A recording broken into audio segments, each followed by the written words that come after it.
Hello and welcome. This is the part where you should be giving yourself a huge pat on the back and tell yourself you're awesome. And I'm serious because we don't do this to ourselves enough. And we have to learn how to be our own best friend and how to treat ourselves well in order to treat other people well. And this is something as a people pleaser that I so misunderstood myself because I was always trying to put other people first and that didn't work. So eventually you burn out. So let's change that. We are going to be really repeating the process that we've already been, working through in the last couple of days. We've been looking at our negative old stories and we're replacing them with positive ones. And we are telling ourselves we are awesome. We're reminding ourselves we are awesome. We are looking at ourselves, but we're looking at ourselves with love, not hate. And that's a big thing. When you look in the mirror, you want to be honest with where you're at because you don't want to be in la la land. And if you're, okay, well, I want to be making $100,000 this year, but you're sitting on the couch every night and you're not doing anything, or you want to lose 10 pounds, but every night you're, eating a cake. Well, that's not going to work out. That those two things don't align. If I look at somebody's daily habits, what do you do every day? What are you doing on your habits? That'll tell me what they're going to be moving towards. That's going to tell me what their future is going to be like. It's not, sometimes they look at it like, oh, that's some psychic abilities, but it really is looking at people's patterns, and then you can see where they're going to end up based on what they do on a day-to-day basis. But it's important to have a rhythm and balance. There's no such thing as your life being ever fully in balance, but you want to find a rhythm. And there's times where we lean heavily on one thing, and then there's times where we lean heavily on something else until we achieve our goals. But a big thing when we're achieving our goals, and what I definitely learned, was we want to make sure that we're still enjoying our everyday. So you can be setting your goals and moving toward your goals, but you want to be living in the moment of moving toward your goals. So we don't want to be thinking of this as something that, okay, we are setting a goal, that's our final destination, and not enjoying the process. Then this whole thing would be counteractive and counterproductive. And I would say you're in the wrong program and in the wrong course. I want to really stress the fact, we're on day 6 now, that every moment of the day, even your struggles, are beautiful. And when you can actually learn to understand pain and go deeper into it and go deeper into suffering and understand where it came from and not be afraid of it, you're actually going to be able to conquer your own fears and get over yourself and build new, stronger beliefs. And that's how you actually build your self-worth. It is so misunderstood because everybody's trying to paint this illusion of themselves, especially now on the internet, with this fictitious world and this fictitious life, but it's impossible to keep up. We can't do it. Nobody can. We all wear masks. So it's the time to take off all our masks and look at ourselves as deeply as we possibly can. And then we get to rebuild ourselves in the way we want to. And that's pretty exciting. So let's take an example of this. For example, we were looking at we're going to be talking about gratitude and going back to gratitude because that's the most important thing. And that's saying, as we're going through and trying to achieve all our goals in our lives, understanding that it just goes back to purpose, why we're waking up, every day, what we're moving toward, but also enjoying the process and remembering that life is a journey. So it's all about reframing our stories and our mindset, as we know. And on the one side, we have our negative, our negative thoughts, and we want to change them over to positive thoughts. So, a common thing that people have a fear of really is being rejected. As humans, it's really the underlining kind of core fear that a lot of things come back to. So that's a really good example of something to use. I myself had that as a people pleaser.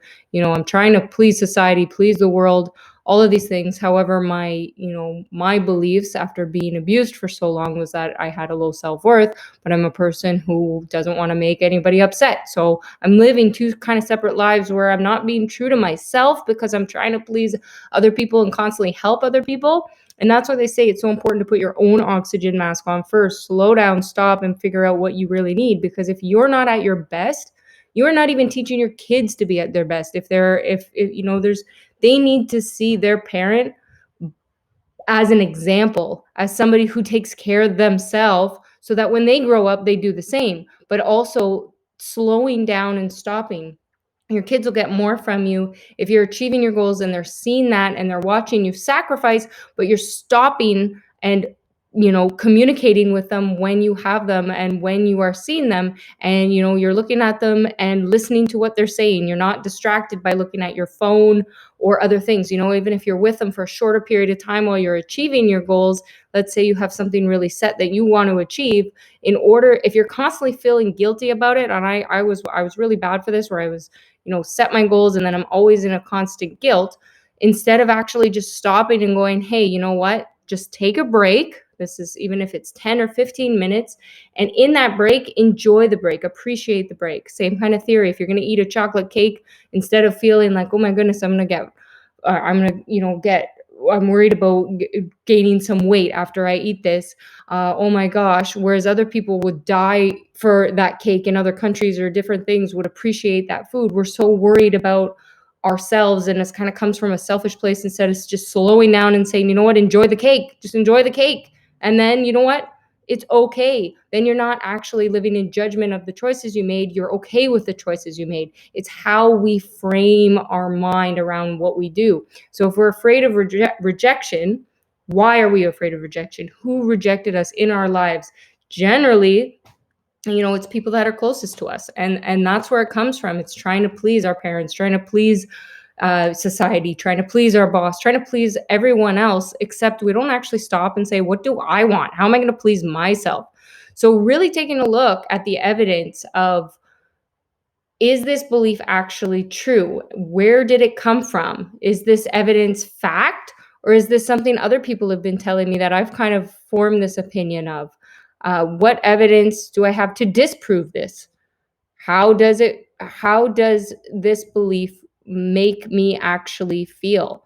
So if I'm telling myself every day I'm not good enough and I have no friends and I'm feeling sorry for myself, well, probably I'm not going to be a fun person to hang around with. Like, let's be realistic. If you're always kind of like, poor me, poor me, poor me, people aren't going to want to be around you. Like, let's just be real here. So, everybody has something that is unique about them. Everybody has something that's wonderful about them.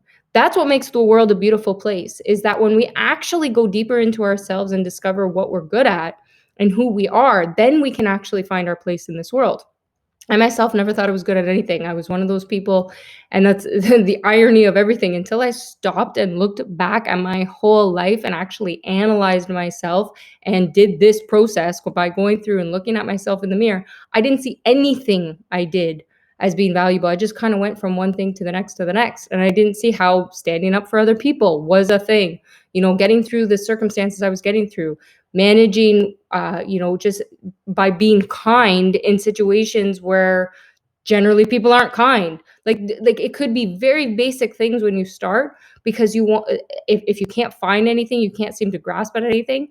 But it's changing the story of, oh, I'm not good enough, I'm not good enough, I'm not good enough. It's so important that we kind of reframe that. So really asking yourself, what would this new belief enable you to do?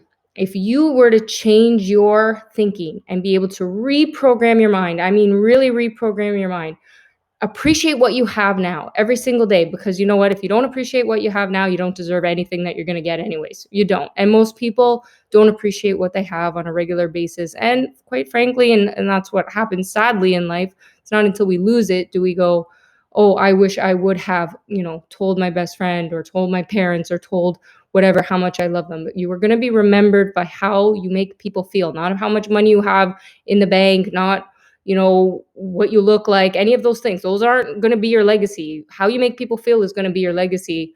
However, how you make yourself feel in this life and in this journey is a part of that too, because you're a real person in this world with purpose. So what are your unique abilities? Let's work on reframing that mind every day. Like, let's go back to gratitude, appreciation, repeat, repeat, repeat, and let's change those patterns, because let me tell you, you are worthwhile. I am so happy you're here. I am more than proud of you that you're on day 6 and you're accomplishing.